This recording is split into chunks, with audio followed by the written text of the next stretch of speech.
Тағала қажылыққа барған адамдар Меккеде, Мәдинеде қайтыс болатын болса, ол адамдар өлгенін білмей ғана деген. Сол храмда жүрмін, отаныма, мемлекетіме, отбасыма қайтам деп тәлбиясын айтып, қажылығын орындап, тағы да сол ғибадат құлшылығын істеп, қиямет қайым күні Меккеде сөйтіп жүре береді, оны рухы дейді.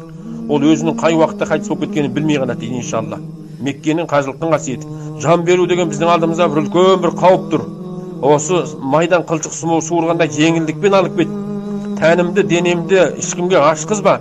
Дәретімді денеме тигізбе, жаратқан Алла мені қалай жараттың, өзіңнің қонағың болып сондай жеңілдікпен қайтып кетуіме нәсіп қыл деп намазының артынан біздің әкелеріміз, әжелеріміз жылап жататын Алла тағалаға. Шағбан айында 30 күн оразаны толық ұстап, 31-ші күн Рамазанға жалғап кеткен адамға Алла тағала сол өлім есірігін көрсетпейді дейді. Қабірдің қараңғылығын көрмейді, қабірі нұрға толып тұрады дейді. Қабірдағы екі сұрақшы періште оған кіргенмен сұрақ сұрамайды дейді. Бұл Алланың еркесі. Бұл Рамазан, Шағбанды құрметтеген, бұдан сұрақ сұрамаңдар деп Алла тағала оларға сондай әмір береді дейді.